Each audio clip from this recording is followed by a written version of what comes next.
اللهم علمنا ما ينفعنا وانفعنا بما علمتنا وزدنا علما. Oh Allah, teach us what benefits us and benefit us from what you have taught us and increase in our knowledge. Brothers and sisters, Assalamu alaikum wa rahmatullahi wa barakatuh. It's an honor to be with you guys once again and to continue our journey and our series in exploring Karbala and exploring Ashura in a new lens. And I want to truly appreciate each and every one of you for showing up and coming and showing your presence and your dedication to seeking this knowledge and this spiritual growth.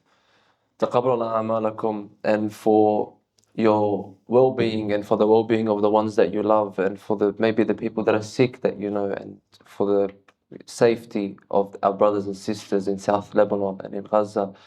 Let's remember them with a loud salawat ala Muhammad wa ali Muhammad.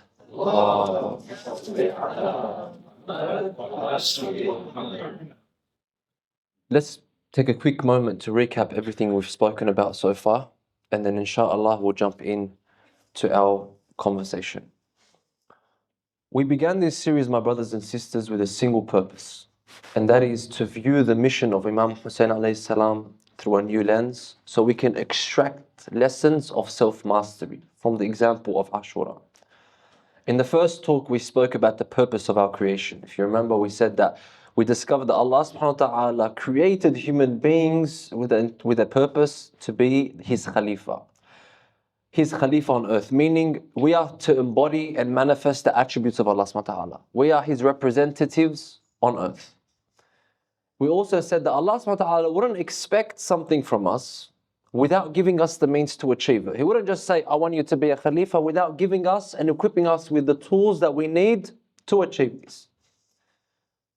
Meaning, then we went through the different components of the self. We said these components of the self are the means in which we are going to use and the components we are going to use to attain this purpose. We said the three components are the body, the mind, and the heart.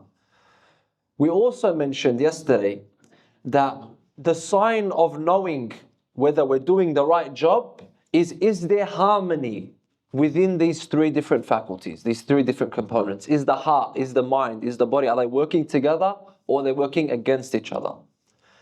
And then we said, if you want to know if they're working in harmony, the sign of that is a tranquil soul, a nafs al-mutma'inna. Yes, sakina, tranquility. And that is the measurement of harmony. That sort of wraps up what we've spoken about so far. Today we're going to explore this concept even deeper, inshallah. We're going to see how these three components, the body, the mind, and the heart, are not separate entities, but rather they're deeply intertwined and they're deeply connected. These paradigms react, affect, and impact each other. And to portray this, I want to give you a powerful analogy, an analogy that inshallah will bring this idea home in a very easy way. And Allah subhanahu wa ta'ala uses analogies in the Quran because they're methods of exploring very complex situations. So how do we see this intertwined, or how they're intertwined? This is the analogy. I want you to imagine a huge reservoir of groundwater. Who knows what groundwater is? Groundwater is the water that is natural under the ground. It's hidden, it's buried under the ground. Not really buried, it just exists under the ground.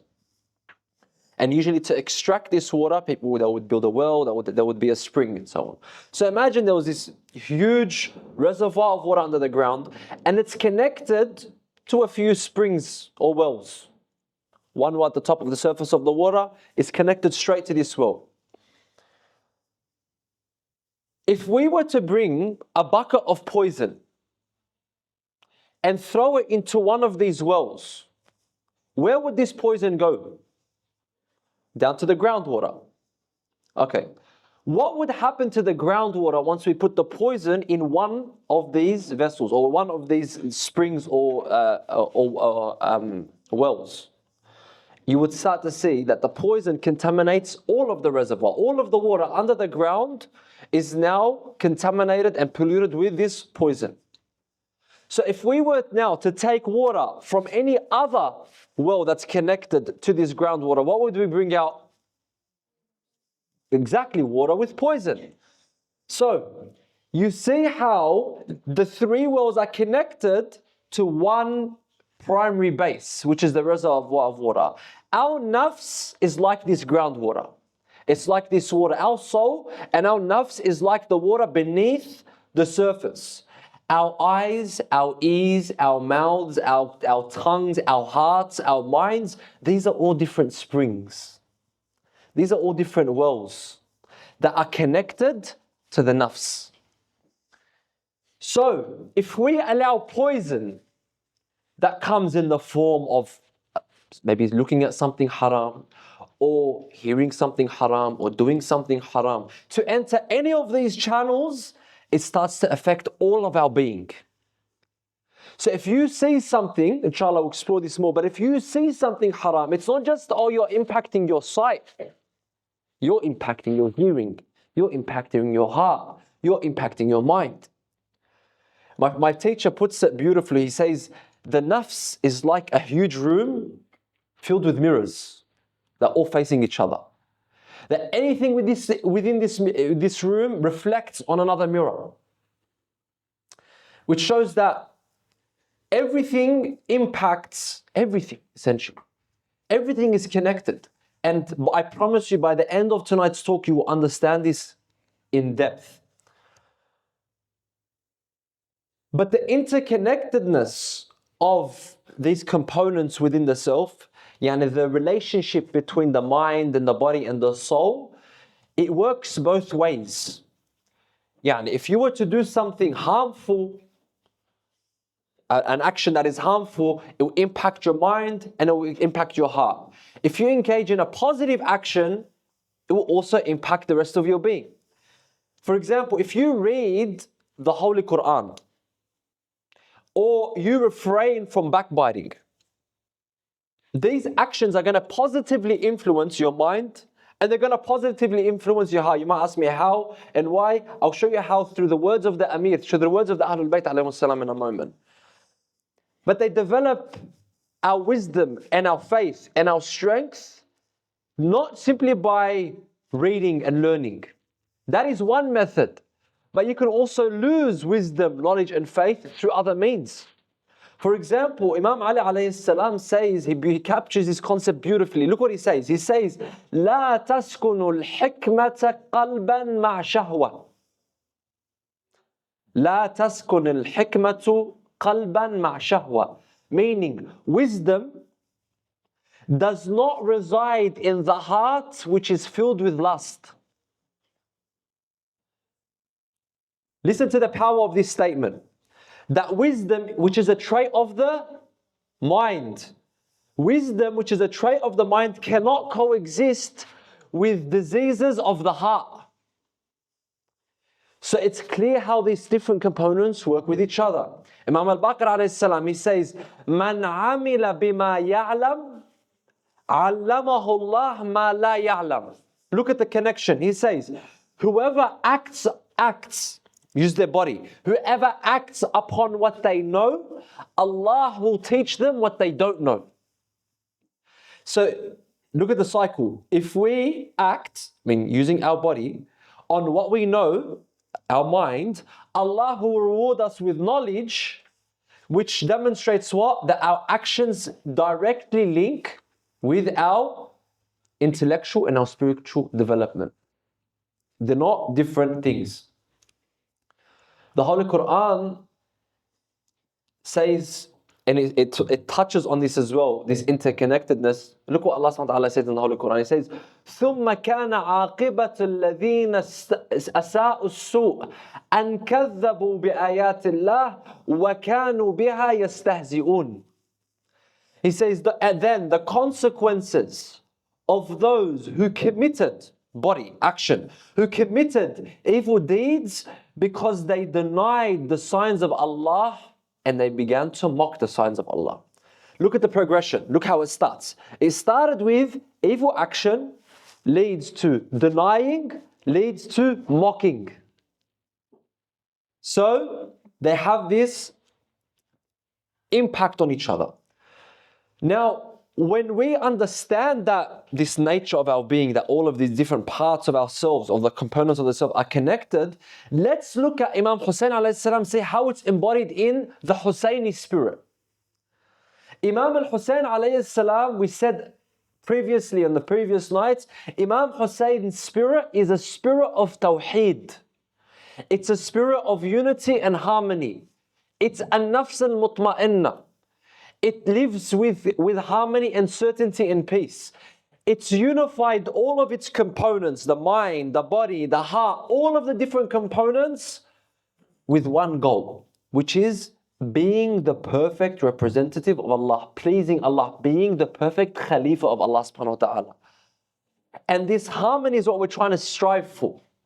So it's crucial to understand that Imam al-Hussein's spirit, this Tawheed spirit, means that when you want to work on yourself, if you want to start on your personal development or your self-mastery journey, you cannot do it in one by one, step by step. I'll work on my mind today, and then in 3 weeks' time I'll work on my heart, and then in 2 weeks I'll work on my body. No, it's a complete package. They work together. You can't put one aside. Like for example, you can't believe with your heart and with your mind and then commit sins with your body and say, I'm working on myself. Because it's like putting poison in one of those wells. Like, all right, you're doing good here, but you're poisoning yourself here. And this starts to seep through into your intention.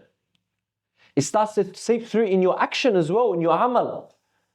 Someone is praying, all of a sudden his mind and his heart, his intentions for God. He's praying for God. All of a sudden he hears people come. He starts to what? Fix his voice up. He starts to slow down his prayer. Why? Because maybe someone looks at me. What happened? You've ruined the whole intention of prayer. Because now your mind is thinking about someone, your heart is desiring to be noticed and to feel significant, and your body, there's no more harmony. That's why intention is crucial. That's why in salat, for example, you are not allowed to break eye contact. That's why you must keep your intention intact from the beginning to the end. That's why your intention must be for God. Qurbatan lillah. All of it has to be in sync. Your mind, your attentiveness has to be in sync. Sallallahu ala Muhammad wa ali Muhammad. So true faith, and like we said, this is a crucial point. True faith is aligning all of these different aspects and seeing them as one complete package and working with them in that regard. And the ultimate goal, brothers and sisters, why are we doing all of this? Why are we even embarking? Why are we embarking on this journey? Why are we embarking from the moment we started till now? Why? Ya ayyatuha an-nafs al-mutma'inna irji'i ila rabbiki radiyatan mardiya. The ultimate point, the whole purpose behind all of this is to attain the satisfaction and the rida of Allah subhanahu wa ta'ala. There is nothing, like right now, think about it. Your dad tells you he's proud of you. Your mum tells you she's proud of you. Your spouse tells you they're proud of you. Your brother might congratulate you. Your boss tells you, well done. Yeah, they're satisfied with you. They're radiyyin annak. How good do you feel? How good do you feel? Imagine the most infinite, the most merciful, the most loving, the most kind, the most compassionate. The perfect being is saying, I am radi annak. I'm satisfied from you. I'm happy with you. That's ultimately what we're trying to get to. O reassured soul, return to your Lord, well pleased and pleasing and satisfying to Him.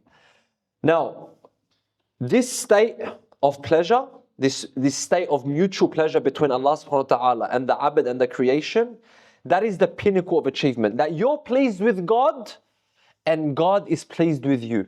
And when I say you're pleased with God, meaning you accept everything from God.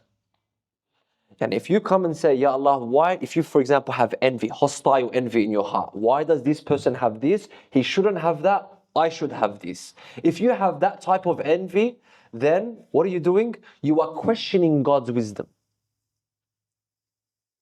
You are questioning. It's okay to want what other people have and try and build a strong personality and character to achieve that.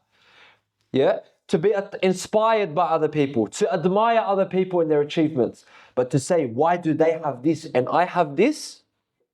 You are now no longer satisfied with God. Ya Allah, why did you give them that? The pinnacle of our achievement is I am satisfied completely with Allah subhanahu wa ta'ala, and Allah subhanahu wa ta'ala is satisfied with me. That's the pinnacle of our achievement. And listen, Allah subhanahu wa ta'ala, my brothers and sisters, who does He exemplify this characteristic with? Aliyun al-Murtada alayhi salam. Imam Ali alayhi salam is called Ali al-Murtada, meaning the one that Allah is pleased with. The one that has this level of please. لو كشف لي الغطاء, Imam Ali alayhi salam says, if you were to remove the veils between me and God, as if I could see Him, my certainty in God would not increase. Rida, satisfaction. Allah subhanahu wa ta'ala sent down messengers, prophets, religions, books, to bring people from the darkness of kufr, from the darkness of disbelief, from the darkness of ignorance to knowledge. And He kept going, and He kept sending, and He kept sending until He finished with Rasulullah Muhammad sallallahu alaihi wasallam. And on the final day, after He passed, after Rasulullah passed on this responsibility to Imam Ali, Allah said, "Al-yawmu akmaltu lakum dinukum, al-yawma akmaltu lakum dinukum, وَأَتْمَمْتُ عَلَيْكُمْ نِعْمَتِي وَرَضِيتُ لَكُمُ الْإِسْلَامَ دِينًا." Allahumma salli ala. This day I have perfected for you your religion, and I have completed my favor upon you, Rasulullah. After Eid al-Ghadir, after Imam Ali was given the Khilafah, Allah subhanahu wa ta'ala says, and now I am satisfied and I approve for you Islam as a complete religion. Al-Murtada. That is our goal. Sallu ala Muhammad wa ali Muhammad. This, my dear brothers and sisters, is what Allah subhanahu wa ta'ala wants from us, to achieve this state of harmony, to embody the spirit of Imam Hussain alayhi salam. But before we try and attain this Hussaini spirit, to have an understanding of this Hussaini spirit, I want to first start by explaining the complete opposite. What is the complete opposite of the Hussaini spirit? The complete opposite of this spirit that we're trying to achieve is what we call in Arabic ash-shakhsiyya dunyawiyya, meaning the worldly character. The word dunya, brothers and sisters, literally means the lowest form, dani, the low, the insignificant. It refers to, when we call this world the dunya, Allah subhanahu wa ta'ala calls this world the dunya, He's referring to it because it's the lowest form of our existence. Dunya is the lowest form of existence. And this lower level of existence is what distracts us from achieving our ultimate purpose. People indulge in this dunya. And this stands complete opposite to who? To Allah subhanahu wa ta'ala, who is Al-Ali Al-A'la. So you have Ad-Dunya, which is this lowest form of existence, and then you have Al-Ali Al-A'la, which is the highest form of existence, which is Allah subhanahu wa ta'ala. He is existence. And this isn't a philosophical conversation, but this is an important point. Why is it an important point? Because if you understand this profound truth, brothers, we are now understanding a character. The character, the spirit which Imam Hussain is standing and rising up against is the worldly character. Brothers and sisters, understand this truth. What killed Imam al-Hussain alayhi salam on the 10th day of Muharram was not Shimr as an individual. Yes, Shimr was there, of course, but it wasn't Shimr because his parents are these people and because he's this tall and he's this fat and he comes from this tribe. No, what killed Imam al-Hussain was Hubb al-Dunya. What killed Imam Hussain alayhi salam was the love and the infatuation with this lower world. What killed Imam Hussain alayhi salam was money and wealth, the love and the dissolving into money and wealth. It was the love of dunya that led to the poisoning of Imam al-Hasan alayhi salam. It was the love of power and influence that resulted in the martyrdom of Imam Ali alayhi salam. In the place of his frustration, it was the love of dunya. The love of dunya, my brothers and sisters, it blinds, it poisons. It poisons those different worlds that you have. When your eyes love dunya, when your ears love dunya, and you're dwelling in this world, it starts to poison all the different components of the self within you.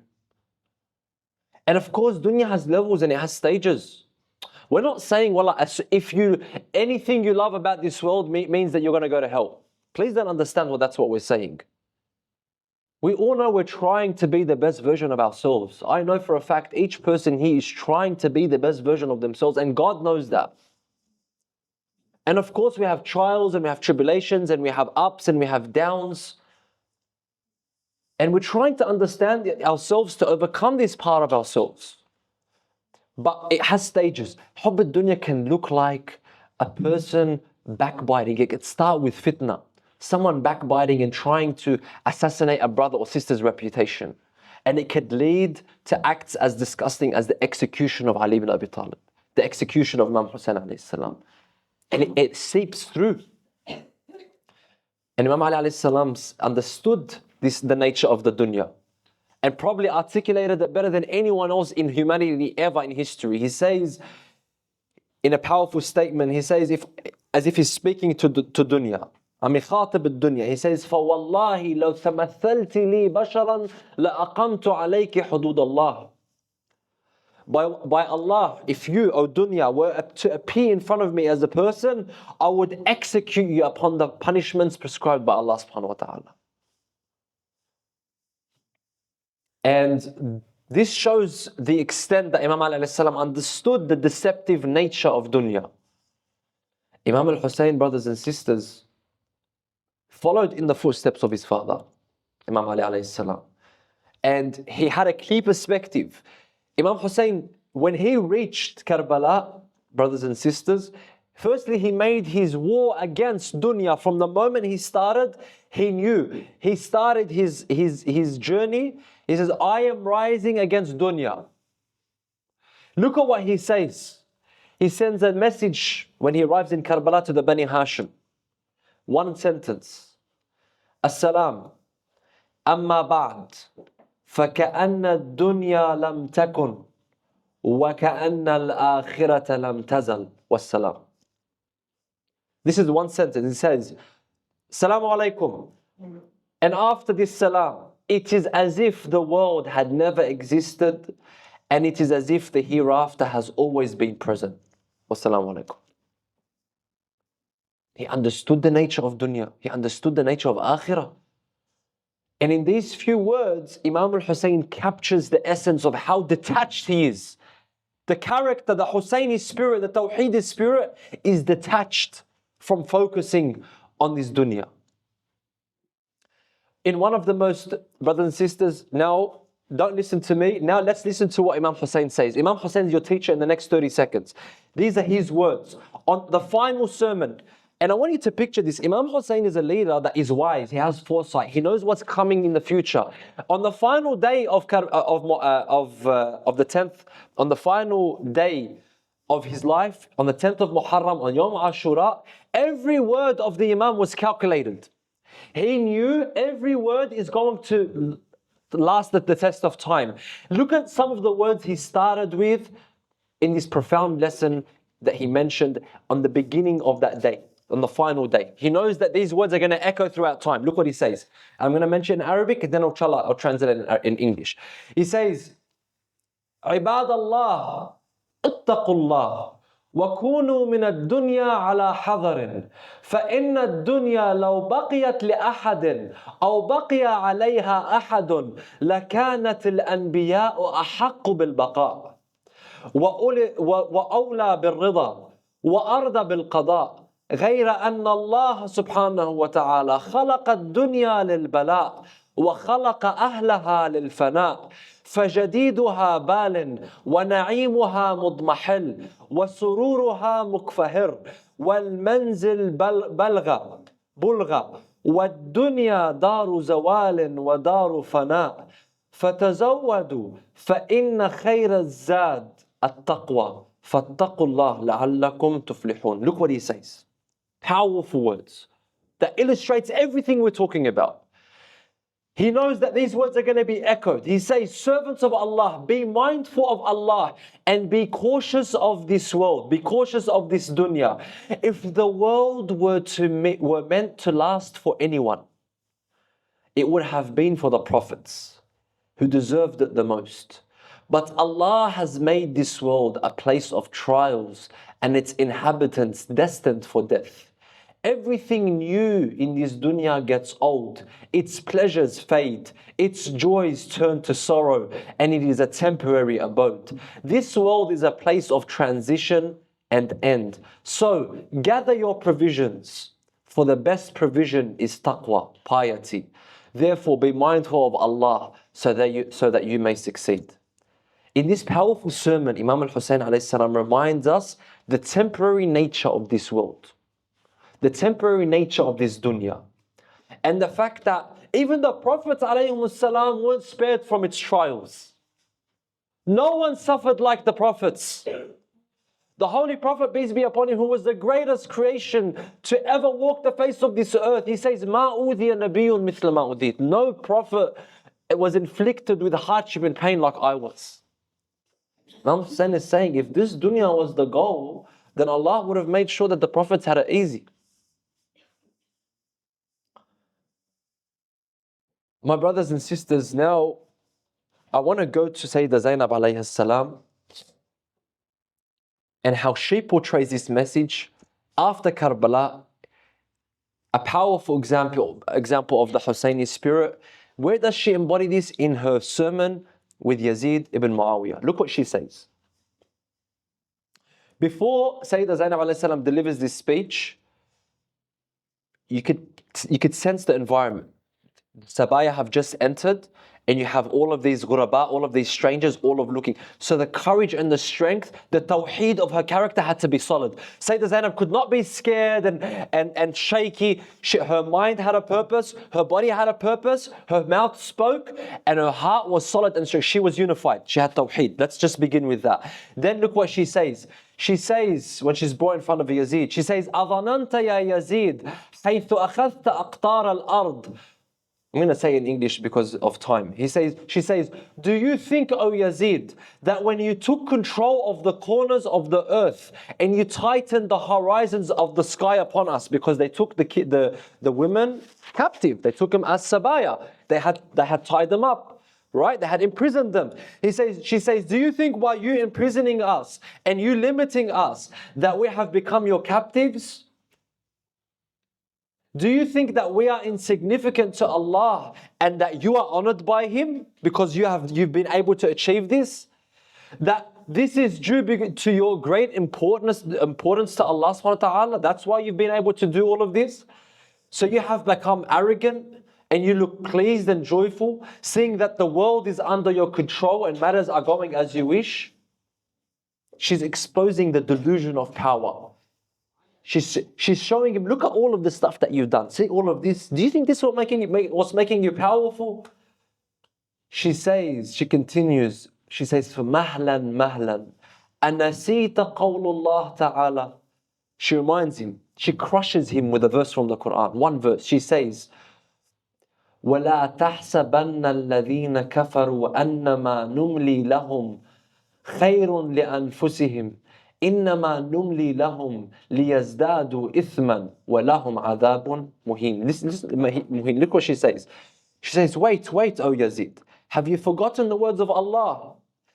He says, Allah subhanahu wa ta'ala, and let not those who disbelieve think that we are granting them respite is better for them. We grant them respite, we allow them time to live in this world only so they make an increase in sin, so they can prepare for a humiliating punishment. With this verse, Sayyidah Zainab alayhi salam shatters Yazid. She shatters him. Because using the Quran, she shows him how the delusion of your power is insignificant. Allah subhanahu wa ta'ala has left you in this world, has allowed you to do this, because in the hereafter, you are going to be punished for this severely. And basically, you're digging yourself deeper.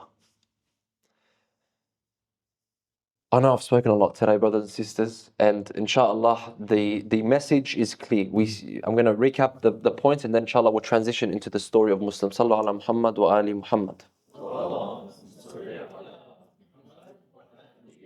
So let's quickly recap what we've discussed today. We said our mind, our body, and our heart are deeply interconnected. They affect each other. And we said it's like the different wells connected to the groundwater. You put poison in one, it impacts the other. The Hussaini spirit is a spirit of harmony, a spirit of unity, a spirit of tawheed, where all of these different components work with one goal, all towards Allah subhanahu wa ta'ala. The love of dunya, the third point we said, the love of dunya, the material world is the root of all spiritual downfall and tragedy. The love of dunya is what intoxicates these different components of being. And Imam Hussain alayhi salam and his family showed us and exemplified to us the detachment from this world. And how the whole mission of Karbala that we cry for and remember every year was focused on the war between dunya and the akhirah. Dunya, the dunyawi spirit, and the Hussaini spirit. Now, let's transition into the historical segment where we're discussing what Imam Hussain alayhi salam did. If you remember, I mentioned when Imam al-Hussain alayhi salam was in Mecca, he received thousands of letters from Kufa. So what he did was he sent his cousin Muslim to Kufa. Now Muslim's trip to Kufa, it portrays all of these ideas we've spoken about today. It shows how loyal he was, how unified in his mission he was towards Imam al-Hussain, and how he embodied the Hussaini spirit. He stayed strong, he stayed, even in the face of betrayal, he stayed, he knew what his goals were, and he stayed focused and razor sharp.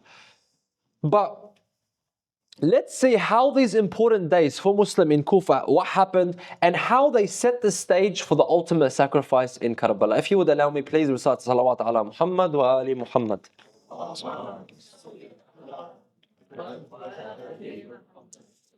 Muslim ibn Aqil's journey to Kufa, brothers and sisters, began with the great promise. He was the trusted representative of Imam Hussain alayhi salam. The thousands of people that are calling for the Imam, he's coming to answer their call. He arrives in the city on the 5th of Shawwal on the year 60 after Hijrah. Initially, the response from the people was extremely positive. They were flocking in. He stayed, when he first arrived in Kufa, he stayed in the house of Mukhtar al-Thaqafi, and you had hundreds upon hundreds of people coming in every single day to pledge allegiance and to reaffirm their allegiance to Imam Hussain alayhi salam. It was moving smoothly. Why? The father-in-law of Mukhtar was Nu'man al-Bashir. Nu'man al-Bashir was who? Was the governor of Kufa at the time. So he had that leeway. Now when Yazid clocked onto this and he realized, hold on a second, Muslims in Kufa, this is happening, he went and he sent after Ubaidullah ibn Ziyad and he said, go to Kufa and take over this Nu'man ibn Bashir. He's not doing the job right. We need to close down and shut down the movement of Muslim. Do it at all expenses. Do whatever you have to do. So he appoints Ibn Ziyad, and Ibn Ziyad arrives. And when he arrives in Kufa, this was a huge deal. He arrived and he started to threaten, he started to bribe, he started to deceive the people, he started to place fear into the people. And he began to ruin and dismantle the leadership of Muslims' army. All the generals in Muslims' army and they had pledged allegiance, he started to imprison them one by one. And through their imprisonment, he'd start to bribe people here and there. Eventually, Ibn Ziyad had a tight grip on the city. And Muslim supporters, they were scared. A lot of the people from Kufa were afraid. They were afraid for their lives, they were afraid for their families, they were afraid. Some of them were greedy. Dunya. Al-mal wal-banun zinatu hayatid dunya. That money and wealth and all of the children, this is all ornaments, adornments of this dunya. And the people of Kufa fell for this dunya. And some of them, maybe they didn't have strong enough faith yet. But ultimately, Imam al-Hussein's army and Muslim ibn Aqil's movement started to become dismantled in front of him. Eventually, this shift in loyalty started to see how you started to see Muslim lose his followers. By the time Muslim they ordered for Muslims arrest, now Muslim was almost alone. He had between 10 and 30 companions. He was in the mosque. Towards the end of the prayer at Maghrib, towards the end of his prayer, he had 3 people. He started to walk outside into the streets of Kufa. He was alone. Now keep in mind, brothers and sisters, Muslim has never been in Kufa. Muslim isn't from Kufa. He doesn't know the streets of Kufa. It's like you going right now to Canada, for example. You go to Canada, you don't know anyone in Canada, and you go to Toronto. It's like you walk in Toronto, you don't know anything. You don't know, where do I go? What do I do? Muslim is in Kufa. To this point, he was with people. He was with friends. He was with companions that were guiding him, that were protecting him. At this point, he is alone. He is gharib. And in the evening, Muslim, he finds himself lost. He's venturing. He's venturing in the streets of Kufa. And he stumbles upon a house. And this house is guarded by a woman named Tawa. She's the owner of the house. And she's waiting for her son to return. Muslim greets her. And he tells her, I'm thirsty. Lady, may I ask you for a sip of water? Tawa goes inside and she brings him a jug of water. And he quenches his thirst. And then when she goes inside and she comes back and she finds Muslim still sitting at her doorstep. She questions him. She says, O servant of Allah, have you not had your fill of water yet? He says, indeed, I have. She says, then go to your people. What are you still doing here? Muslim falls silent. She repeats, go to your people. Muslim eventually stands up and he confesses. He says, I have neither kin nor clan in this city. Lady, could you offer me some shelter and perhaps I can repay your kindness? Upon hearing his name, Tawa asks, she now recognizes this is Muslim ibn Aqil. He is the messenger of Imam Hussain. She is a Shia, she is a Muwaliya of Imam al-Hussain. So she takes him into her home. She provides him a bed and food. But his concern and his anxiety leads him to spend the night in prayer. Dua, Quran, purpose. He's detached from the dunya. As dawn approaches, brothers and sisters, Tawa brings water for Muslim so he can do his wudu once again. And then he confesses about a dream that he had. He says he saw a vision of his uncle Imam Ali calling out to him with urgency. And Muslim interpreted this as a sign that the end of his life was near. Suddenly, the morning was interrupted by the thundering sounds of hooves. Muslim starts to hear horses. He starts to hear people outside the door. Muslim has been discovered. Muslim is now 300 men have stormed the house. And they begin, Muslim fears that they're going to set fire to the house. So he goes outside and he begins to fight them. He charges at them. And he starts fighting fiercely and he says, death is inevitable. Do what you can. You will drink the cup of death, no doubt. Be patient for the will of God. His majesty is sublime.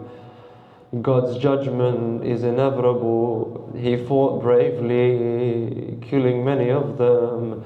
He was so strong that Muslim would grab a man and throw him, and another man would come. Ibn Ash'ad sends a message to Ibn Ziyad. He says, send me more horses and more men. Muslim has killed many of our men. Ibn Ziyad replies, is one man causing all of this?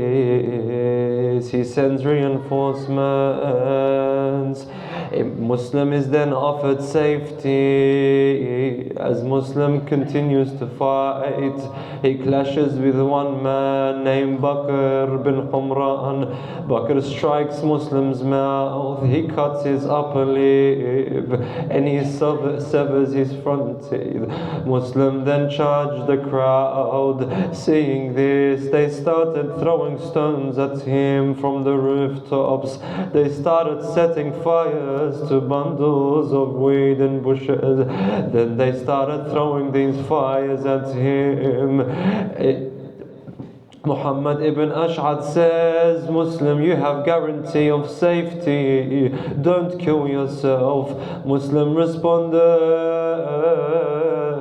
what guarantee is there for treacherous traitors? He engaged them in combat, reciting, Aqsamtu an la aqbal al-maut illa hurra wa in kana fil maut ka'san murra. كل مرء يلقى ما يخافه يوما ولا أخاف الخداع والغدر. I pledge to meet death only as a free soul, even if life's end tastes like a bitter bowl. Every person one day meets their hardest trial. I fear not deceit, nor temptations vile. Why hurl at me stones like you would at disbelievers? Muslim tells them, and then Muslim says, am I not of the Prophet's noble house? Can you not see his lineage in me? And then from behind, a man advances. He strikes Muslim.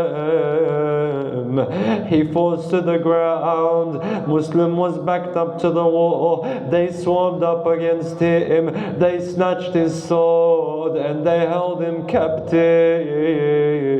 Inna lillah wa inna ilayhi raji'un. A man looks at Muslim and he says, he's trying to tease him. He says, he who seeks what you seek, O Muslim, should not cry when faced with such ease. But he replies, what does Muslim reply? By Allah, it's not for myself that I weep, but it's for my kin who march towards me, for Hussain and his family. Who can now carry the message? Who can now carry the message to Imam Hussain? Who will tell Abu Abdullah that his people have left him? He turns to Ibn al-Ash'ath. He says, can you send a message to Imam al-Hussain? Can you tell him of what's happened? Tell him your cousin Muslim has been held captive. Can you tell him that death is imminent? Tell him to retreat. روحي لك الفدا يا أبا عبد الله. Tell him not to be deceived by the people of Kufa. As Muslim was led to the palace gate, he saw a jar of water. He asks to drink from the jar of water. One of the men looks at him. Ubaydullah ibn Ziyad looks and laughs. He says, you shall taste no drop of water until you taste the infernal heat. Then Muslim replies, you are more deserving of hell's tormenting heat. 3 times Muslim tries to drink, but each time his cup is filled with the water which is filled with the blood which is spilling from his mouth. In Ibn Ziyad's presence, words were exchanged, temper was lost. Muslim was commanded to the palace roof. A life was to be caused. Ascending the stairs, he glorified Allah, recited the takbir. Oh Allah, judge between us and those who deceived us, those who abandoned us. Facing towards Medina, he bid farewell to his cousin Hussain. Assalamu alayka ya Aba Abdullah. His tears fill his eyes, his tear-filled eyes told of a sorrow, a tale too tragic to tell. They ascended with Muslim, his tears streaming like a river.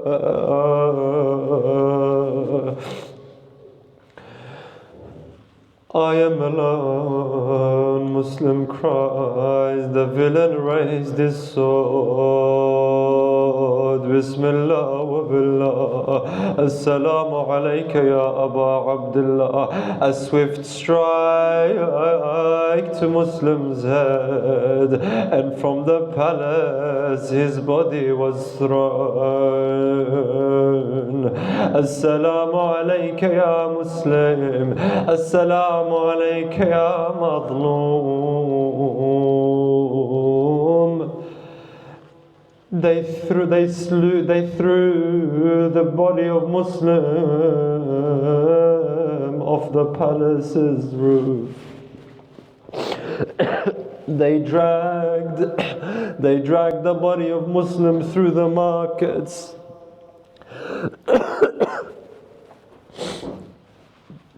They dragged the body of Muslim through the markets. Like Muslim, as the news of Muslim's death reaches Imam Hussain, he was overcome by grief. He started to mourn, Inna lillah wa inna ilayhi raji'un. Tears start to flow down his face. He cried out, Rahimakallah ya Muslim. May Allah have mercy on you, Muslim. You kept your promise and you met your Lord. Everyone around him was filled with sorrow, beating their chests and crying, Wa Muslima. Imam al-Hussain then, he calls upon Muslim's daughter Hamida. When she came to him, he sits her on his lap. He gently strokes her head, a gesture usually shown to orphans. Seeing this, Hamida asks him, Uncle, Amma, you've never treated me like this before. Amma, is there anything that's happened to my father Muslim? Has my father been slaughtered? Is my father a shaheed?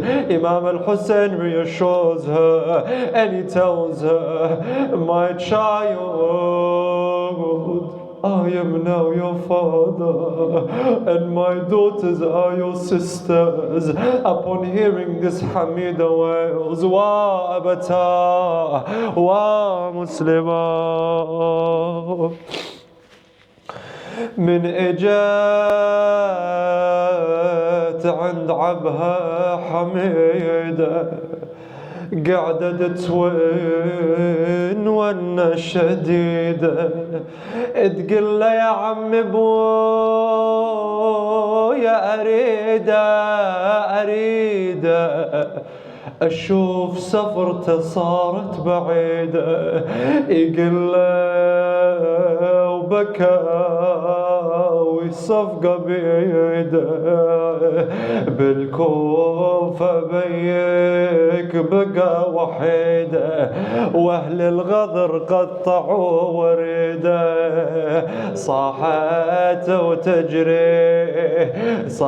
وتجري الدمع على الخد يتيمة صرت وما لي أحد قلبي انكسر يا غريب الغاضرية. Hussein took great care of Hamida. Brothers and sisters, بيت الدعاء وأسألكم الدعاء. He constantly checked up on Hamida. He kept her company. He brought his daughters to Hamida. She did not feel like an orphan, especially since she did not witness her father's tragedy. However, the same cannot be said for Sakina, the daughter of Abu Abdullah al-Hussein. She saw her father riddled with arrows. She saw her father beheaded. She saw her father's head severed from his body. She cried out, threw herself onto her father Abu Abdullah al-Hussein's body. But a group of enemies wanted to separate her from her father. And when they couldn't separate Sakina from the body of Imam al-Hussein, they began to whip her with their whips. Who could see her rushing? Who could see her without rushing to her aid? Ya boy, يضربوني وش قاف بدي ايش بيدي على دهر الخان بيا بويا انا منين جتني الغاضرية يا بويا راحوا هلي من بين ايديا يا could see her without rushing to her aid. Who could she count on to keep her safe? She looks to them, hoping they'll protect her, but instead they arrive and beat her and drive her away. And Shimmer is leading her, cursing her father. من لها تؤمر بشؤونها من يراها تدمى من مشاورها يشوقها